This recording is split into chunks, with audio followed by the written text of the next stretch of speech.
Buongiorno a tutti, grazie di essere qui stamattina. Vedere tanta gente di domenica mattina fa sempre un enorme piacere, perché dimostra sostanzialmente che il progetto di costruzione di questa Repubblica Sarda indipendente è un progetto che interessa, a prescindere da festività, da tutto quello che riguarda la nostra quotidianità. È un progetto che muove l'animo delle persone, lo muove per un fine condiviso e che dobbiamo costruire tutti assieme. Quindi il tema del mio intervento da responsabile della formazione sarà volto su temi legati alla formazione. Oggi, questa mattinata, come diceva Gianluca Collu, è una mattinata di presentazione del progetto, quindi ci teniamo a dare qualche elemento su quello che è il nostro percorso, su quello che è il nostro modo di agire, come ha preceduto l'intervento della nostra coordinatrice regionale. Cerchiamo di farvi vedere come è possibile dare un contributo al nostro lavoro quotidiano. E allora il mio intervento verterà su questo aspetto. Il titolo è Progettare una Repubblica possibile, oppure potete leggerlo anche in un altro senso: progettare una Repubblica è possibile, e noi questo stiamo facendo. Il nostro approccio al progettare questa Repubblica, io in questa slide lo chiamo un approccio al cambiamento delle 4C. E sono 4 paroline che secondo me rendono il nostro modo di fare politica, il nostro modo di approcciarci alla realtà sociale dei nostri territori, delle nostre comunità, come Arborea, ma come tutte le altre 377 comunità della nostra terra. Chiarezza e coerenza. L'autonomismo negli ultimi 50 anni ci ha abituato all'incoerenza totale. Progettava il piano di rinascita per dare piena occupazione, per fare di queste comunità qualcosa che garantisse il futuro ai nostri figli, e invece ha sviluppato tutt'altro. Abbiamo l'esempio dell'industria pesante, abbiamo l'esempio di tante scelte scellerate. Non coerente, poca chiarezza, obiettivi sempre mal specificati, pronti ad essere cambiati e modificati nel passaggio al governo. E allora di chiarezza e coerenza noi vogliamo fare la nostra bandiera, e la nostra bandiera non è solo chiarezza e coerenza negli obiettivi e nelle strategie, nella trasparenza, ma è anche credibilità e capacità, altre 2C. Le uso in italiano perché non abbiamo problemi di fondamentalismo, però sarebbe bello anche tradurle nel caso. Credibilità e capacità perché? Credibilità perché l'indipendentismo fino ad oggi, o meglio, l'indipendentismo che dagli anni 70 ha cercato di guidare questa terra, si è caratterizzato per scarsa credibilità. Pensate al folclorismo di buona parte dell'indipendentismo presente attualmente sul territorio, buona parte, una piccola parte, che però probabilmente fa molti danni a tutto l'indipendentismo che invece vuole lavorare sui progetti, sulla strategia.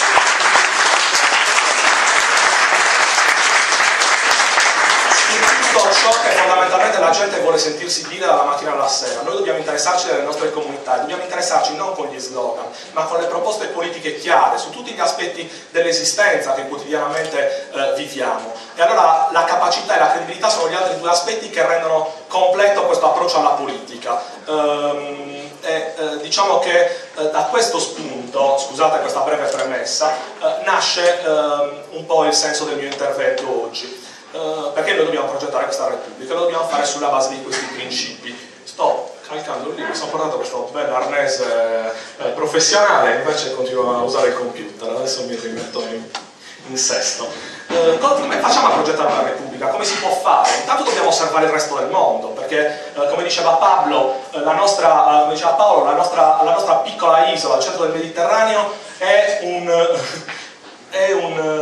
contenitore che ha bisogno di contenuti. Costruire un modello innovativo nel nostro stare al mondo significa anche guardare cosa fanno gli altri, per capire che possibilità ci sono, che alternative possiamo mettere in campo. Ciò però non deve essere volto ad imitare semplicemente quello che fanno gli altri, ma semplicemente a trovare una nostra strada, una nostra via. Quindi definire un modello innovativo che prenda spunto anche dagli altri, capacità di guardarci attorno, non rinchiuderci in quelle che sono le strategie politiche dei vari governi italiani che si succedono nel corso della nostra esistenza, ma guardare anche oltre, guardare oltre il Mediterraneo, in tutte e 2 le sponde possibilmente, guardare in Europa e guardare in giro per il mondo intero. Questo è il nostro compito e lo dobbiamo fare consapevoli che abbiamo bisogno di strategie. Forse mi sentite anche senza... No, anche vicino. Abbiamo bisogno di strategie di differente livello. Da un lato abbiamo bisogno di strategie per il breve, Arborea, la trivellazione della SARS è domani, abbiamo bisogno di dare risposte fin da domani alla comunità di Arborea. Tanti problemi che quotidianamente affliggono questa terra hanno bisogno di risposte non per la futura Repubblica di Sardegna, ma per lo stato attuale in cui viviamo per la regione autonoma della Sardegna. Quindi dobbiamo essere bravi a trovare strategie e proposte per tutti e tre i livelli, di breve, di medio e di lungo periodo, che accompagnino la risoluzione dei problemi, che sappiano mettere mano ai problemi. E oltre a questo dobbiamo essere in grado di guardare non, come faceva l'indipendentismo, quello folclorico, solo tematiche che hanno a che fare con la Sardegna in generale, ma anche tematiche delle nostre piccole comunità che hanno 300 abitanti e che hanno una popolazione anziana che supera il 50% della popolazione complessiva. Per le piccole comunità dobbiamo avere strategie, dobbiamo avere soluzioni e allo stesso tempo dobbiamo avere politiche nazionali in grado di disegnare un futuro. Qual è la cosa più bella dell'essere indipendentisti oggi? Che abbiamo questo compito meraviglioso di scrivere il nostro futuro, di progettarlo, di raccontarcelo tutti assieme. E Progress, come vi diceva chi mi ha preceduto, lo fa anche attraverso strumenti innovativi, perché Grillo si può vantare di usare gli strumenti della comunicazione, del web 2.0, ma noi lo facciamo da anni questo tipo di lavoro e viviamo su quegli strumenti, scriviamo i comunicati in rete, facciamo della partecipazione democratica una base fondante del nostro agire, del nostro progettare la Repubblica. Ma andiamo invece a quello che è l'oggetto che Gianluca Collu vi ha anticipato. Nel corso dell'ultimo secolo l'Europa è cambiata tantissimo, ha visto un'evoluzione notevole. Questa è l'Europa del 1900, guardate quanti contesti statuali, quanto poche erano le aggregazioni territoriali in quel periodo storico di imperi e di guerre. Guardate com'è cambiata poi nel 2010, sono nate tante repubbliche, è successo tanto nell'ambito dei contesti territoriali e geopolitici. E questa potrebbe essere forse una mappa che trovate anche in rete, la mappa delle nazioni europee. Potrebbe essere la mappa che ci aspetta, se lavoreremo bene insieme agli altri popoli e alle altre nazioni d'Europa, la mappa che ci aspetta nel 2020, nel 2025. Siamo noi chiamati a realizzarla. Però mi voglio fermare su un esempio, perché visto che dobbiamo guardarci attorno, abbiamo bisogno di guardare anche che cosa è successo in giro per l'Europa e capire se è possibile, perché oggi una delle cose che ci vengono dette sovente è l'indipendenza non è possibile perché noi siamo pochi, piccoli, sfortunati, non abbiamo la possibilità di costruire nulla in questa terra perché non esiste la possibilità. Quanti unionisti vi dicono questa cosa e vi dicono che è impensabile una Repubblica di Sardegna? Allora andiamo a vedere che cosa è successo. Guardate questa bandiera, forse non dice molto a nessuno, però è la bandiera della Repubblica Socialista Sovietica Estone. Pensate a questo piccolo territorio del Mar Baltico che nel 1940 viene occupato dall'esercito sovietico e diventa un piccolo pezzo dell'impero sovietico, un piccolo pezzo di periferia di un impero, una piccola repubblica che aveva la sua indipendenza e che viene trasformata in una periferia di un impero potentissimo che per tutto quel secolo ha vissuto il suo splendore, tra virgolette, costruendolo anche sulle spalle dei piccoli popoli come quello estone. Se andate a vedere la situazione dell'Estonia a partire dagli anni 40 in poi, trovate dei processi che vi saranno molto familiari. Il processo di russificazione culturale che vive l'Estonia attraverso la pubblica istruzione sovietica è pesantissimo, cercano di cancellare culturalmente quel popolo, gli vietano l'utilizzo della bandiera, vietano l'utilizzo della lingua negli ambiti ufficiali della vita associata, fanno tutta una serie di processi che noi conosciamo e ci ricordano qualcosina. L'industria pesante sovietica trova in Estonia un punto d'appoggio per lo sviluppo degli obiettivi di produttività di quell'impero. L'assistenzialismo, pensate che negli anni 80, se andate a leggervi le cronache dell'epoca, i russi che dominavano quel pezzo di mondo dicevano che gli estoni non avrebbero mai potuto vivere da soli, perché erano un popolo assistito, un popolo incapace di decidere il proprio destino, perché senza l'industria pesante russa non avrebbero sopravvissuto allo scambio col mondo. In Estonia sono sempre esistiti movimenti indipendentisti, un governo estone era sempre stato ospitato all'interno della Norvegia e della Finlandia, un governo esiliato estone. E allora cosa succede in una piccola repubblica, periferia dell'impero, isolata dal mondo, incapace di decidere il proprio destino? Succede che oggi è una piccola repubblica. Faccio un salto logico, dall'80 mi sposto al 2013 e parliamo un attimo dell'Estonia oggi, poi tornerò indietro a che cosa è successo, per raccontarvi che cosa è successo a partire dall'88, i 4 anni di quella che viene ricordata come The Singing Revolution, la rivoluzione cantata. Però andiamo alla Repubblica d'Estonia oggi, nel 91 diventa indipendente, ed è una piccola repubblica di 1.300.000 abitanti. 1.300.000 abitanti, quanti siamo in Sardegna? 1.666.000. Quanti abitanti per chilometro quadrato? 28 abitanti per chilometro quadrato, è il doppio dell'estensione della Sardegna e una popolazione leggermente minore. Pensate all'associazione, a noi di solito ci dicono che siamo molto pochi, la Sardegna è scarsamente abitata, quindi si possono fare solo i passaggi degli aerei a bassa quota per la NATO, no? Possiamo concedere alla NATO di passare a bassa quota perché siamo pochini. PIL e prodotto interno lordo pro capite sono molto simili a quelli della Sardegna, un po' più bassi. Questo è espresso in dollari, però adesso non ci interessa entrare in aggregati economici anche perché devo chiudere rapidamente. Quindi l'Estonia è molto simile da un punto di vista di costruzione geopolitica, diciamo, no? Passo ai temi. Che cos'è questa mappa? Quindi l'Estonia, piccola repubblica nel nord dell'Europa, diventa indipendente, parte da quella situazione che vi ho raccontato: assistenzialismo, industria pesante, cancellazione della propria cultura, cancellazione dell'identità, sistema burocratico assolutamente opprimente, incapacità di innovare, incapacità di rapportarsi al mondo. Questa piccola repubblica, una volta conquistata l'indipendenza, inizia a pensare il suo futuro e a definire piccoli passetti di senso che devono caratterizzare il loro modello. Ovviamente questa presentazione che vi facciamo non significa che noi dobbiamo copiare l'Estonia o prendere quel modello che ha tutti i suoi limiti e tutte le sue particolarità. Significa che dobbiamo guardare però come altri, nelle stesse nostre condizioni, hanno iniziato a scrivere il loro futuro, il loro destino. Questa non è nient'altro che la rete di ricariche, di punti di ricarica per auto elettriche costruita dall'Estonia. Non è una cosa banale, perché l'Estonia nel 2012 studia un piano per la mobilità elettrica. E questo piano prevede che nel giro di 2 anni l'Estonia debba diventare il paese al mondo con la rete di ricarica per le auto elettriche più diffusa su tutto il pianeta. Diventa un modello di sviluppo di una strategia politica. Pensate a quanto è importante oggi ragionare del ruolo degli idrocarburi, della benzina, del futuro sostenibile di questa terra, e pensate a una piccola repubblica che decide di diventare la più innovativa al mondo. E sviluppa un piano che vi invito a leggere, molto bello, molto sintetico. Non sono i nostri piani, sapete il piano energetico regionale della Sardegna di che anno è? 2006.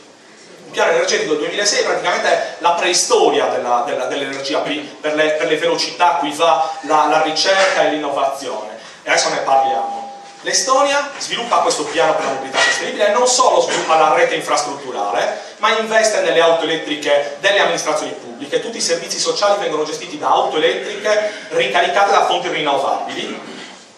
Sviluppa quindi il parco auto pubblico e sviluppa anche tutto la parte del consumo privato. Incentiva il consumo privato. Non c'hanno la Fiat, per cui bisogna dare gli incentivi per comprarci le macchine della Fiat e tenere in piedi l'azienda dello Stato italiano. Loro possono guardare il mondo diversamente. Fanno questo accordo, ma sapete qual è la cosa bella? Che in 2 anni lo realizzano davvero. L'altro giorno, la settimana scorsa, è stato presentato la chiusura, l'azienda a cui avevano dato in appalto la rete consegna l'infrastrutturazione. Oggi l'Estonia è un modello per tutto il mondo per capire che futuro avrà la mobilità sostenibile. L'ha fatto una piccola repubblica di 1.300.000 abitanti. Questa rete non è nient'altro che una rete da cui voglio partire per dirvi che la possibilità di progettare futuro non parte da quanti abitanti si hanno, parte da quali idee si hanno e da quanto sono realizzabili quelle idee, parte dalle capacità di trovare le risorse. Pensate che questa rete è fatta tutta con i fondi europei. Adesso stiamo aspettando in questi giorni il nuovo piano energetico regionale che presenterà l'assessorato all'industria. L'hanno preparato finalmente, dopo 6 anni l'hanno preparato. Poi ovviamente andate a vedervi cosa hanno realizzato del precedente, andate a vedere quanto ci vuole un po' di valutazione. L'indipendentismo deve fare queste valutazioni. Noi, con le nostre capacità, dobbiamo andare a leggere i fallimenti della programmazione, dello sviluppo delle tecnologie e del futuro del nostro territorio. Quindi il piano energetico sardo, nel frattempo, la nostra regione autonoma a statuto speciale non riesce non solo a produrne uno, ma non riesce nemmeno a pensare un futuro possibile. Ieri ci limitavamo a lamentarci, o meglio la classe politica unionista si limitava a lamentarsi perché è uscito il piano strategico italiano e la Sardegna veniva citata solo 2 volte, e anche nelle parti non interessanti per l'attuale classe politica. Pensate un po', noi ci limitiamo a lamentarci mentre altri decidono di fare. L'Estonia però non rappresenta solo una sperimentazione in questo senso, vi faccio una carrellata di piccole politiche attuate che una piccola repubblica può portare avanti. Investire in conoscenza. Oggi in Sardegna abbiamo un numero di laureati pari all'11% della popolazione, il più basso in Europa, 285esimi su 288 regioni europee. Solo qualche regione della Romania agraria, ci batte per numero di laureati sulla popolazione. Ovviamente non è un dato che spiega molto, ma è un dato significativo. Quanto stiamo investendo nel futuro delle nostre comunità, nelle idee innovative? Allora l'Estonia, un'altra cosa che vi invito a guardare, è questo bel piano sull'istruzione pubblica che hanno fatto per portare a partire dai ragazzi dei 7 anni, ormai i ragazzini, io vedo i miei nipotini già col tablet che guardano, muovono, fanno. In Estonia hanno deciso che non doveva bastare diventare dei consumatori di tablet prodotti chissà dove, e hanno fatto un piano di formazione che prevedesse l'inserimento della programmazione informatica fino a partire dai ragazzi di 7 anni, per trasformare, questo a loro avviso era l'obiettivo di fondo, i ragazzini da semplici consumatori anche in possibili produttori di piccole start-up capaci di sviluppare delle apps per i cellulari. Si può scegliere se è il caso di continuare a rincorrere l'Alcoa con le produzioni di alluminio, le produzioni pesanti, oppure se pensare al futuro dei nostri ragazzi come persone che vivono di terziario avanzato, di sviluppo di cose innovative che migliorano la qualità della vita. Possiamo pensarlo, l'Estonia l'ha fatto e ha sviluppato questo tipo di piano. È molto interessante vederlo nei dettagli, io non posso fermarmici. Anche questo è osservatissimo a livello mondiale. La piccola Estonia, da questo punto di vista, viene osservata da tanti paesi per capire se effettivamente l'informatica può entrare in maniera innovativa nell'istruzione. Questi sono i dati sui laureati. Notate che la piccola Repubblica d'Estonia ha un numero di laureati pari al 35%. Sapete quante università hanno in Estonia? 7. Strano, in Sardegna ci dicono che sono molte, 2, che addirittura quella di Nuoro bisogna chiuderla, che è una sede gemmata, e addirittura bisogna farne una sola, perché lo Stato italiano ci dice che è giusto razionalizzare le spese su quel versante, ma noi ce l'abbiamo un'idea di quante università servono al nostro territorio, di quante competenze vogliamo dare e in che ambiti. È possibile che non si lavori, e un progetto politico come Progress lo fa, lavorare per la sovranità totale nell'ambito dell'istruzione. Prendiamocela questa sovranità che determinerà il nostro futuro.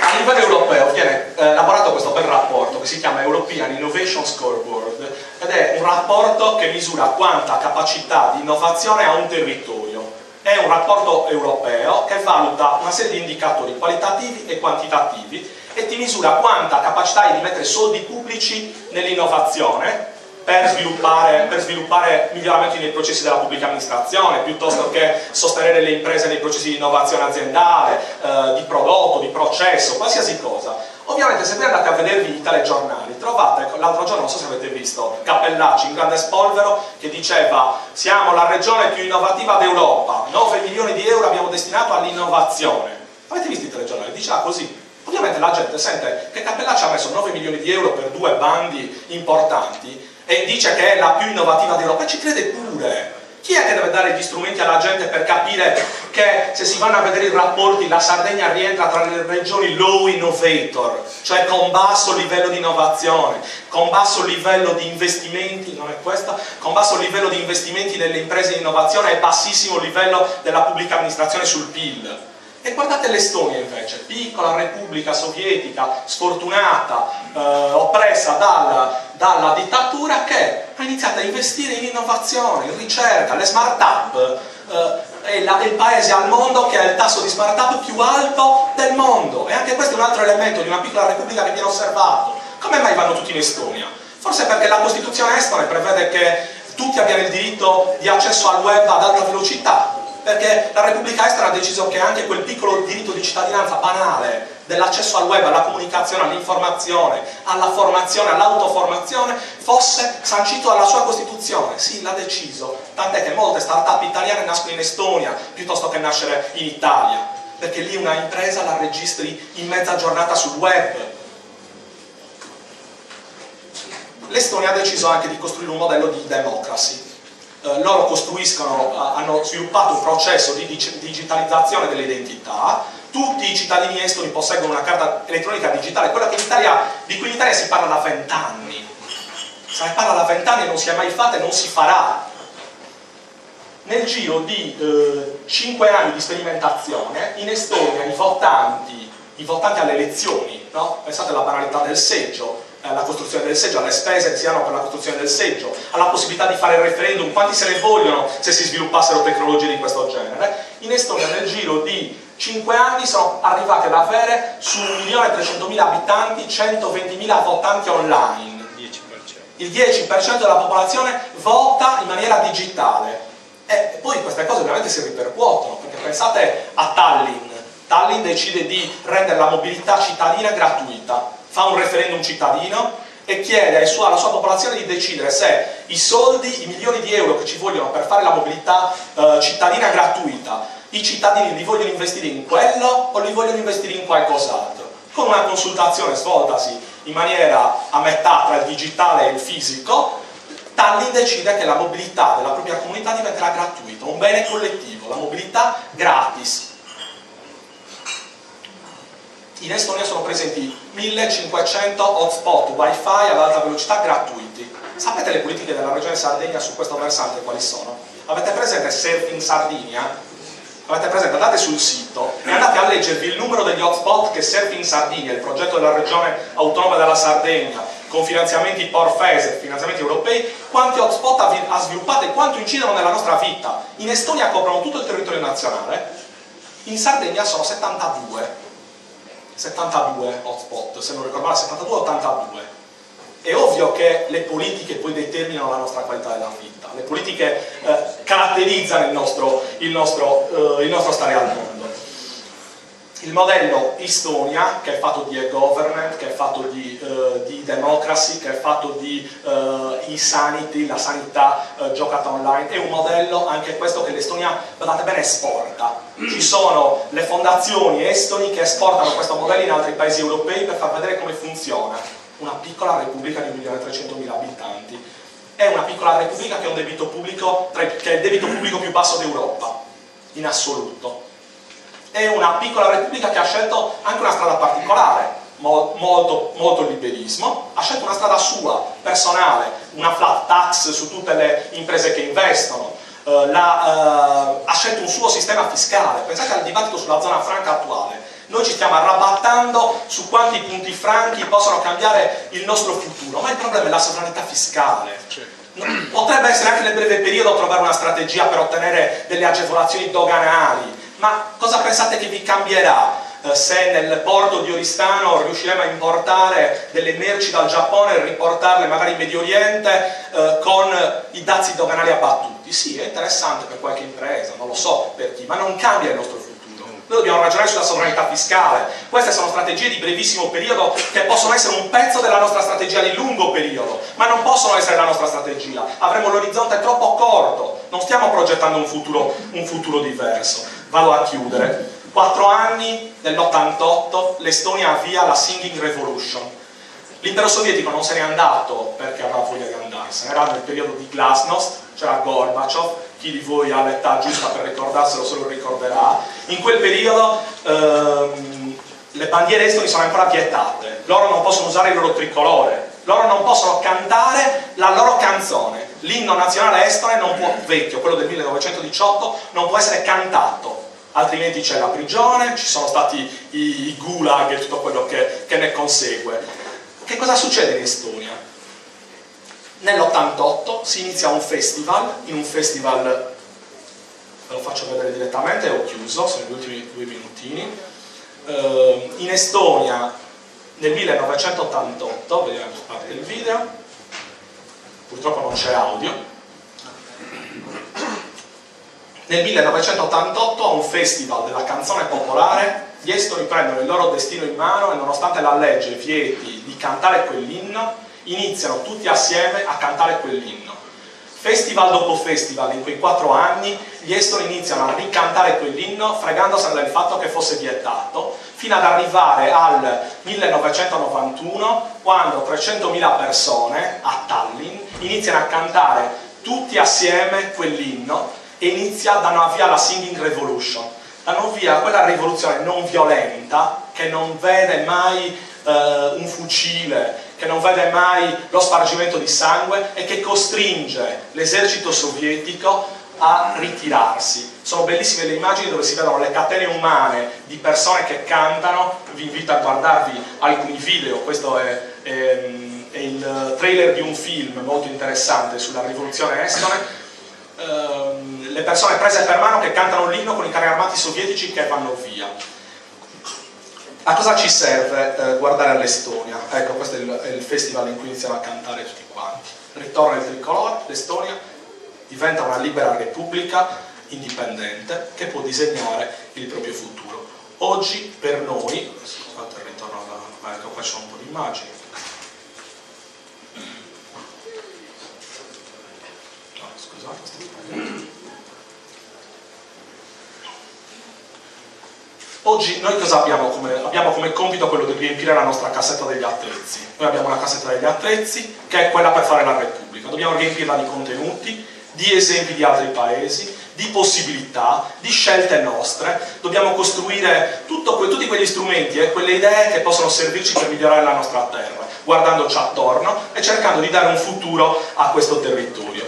E l'obiettivo per noi è uno, e solo uno: costruire una Repubblica politicamente libera, socialmente giusta, economicamente prospera e moralmente degna. Questo lo si fa solo se tutti assieme contribuiamo a costruire, a riempire quella cassetta degli attrezzi, se tutti assieme decidiamo che il nostro piccolo contributo sulla nostra passione è importante per la Repubblica di Sardegna. E il progetto Repubblica non ha nessun'altra ambizione che mettervi a disposizione uno strumento per fare questo percorso tutti assieme e per costruire la nostra Repubblica. Io chiudo con la frase che mi è molto cara, che è quella di Thomas Sankara, uno dei nostri ispiratori. Noi dobbiamo osare inventare il nostro avvenire. Mettiamoci in testa che lo dobbiamo inventarlo tutti assieme. Grazie.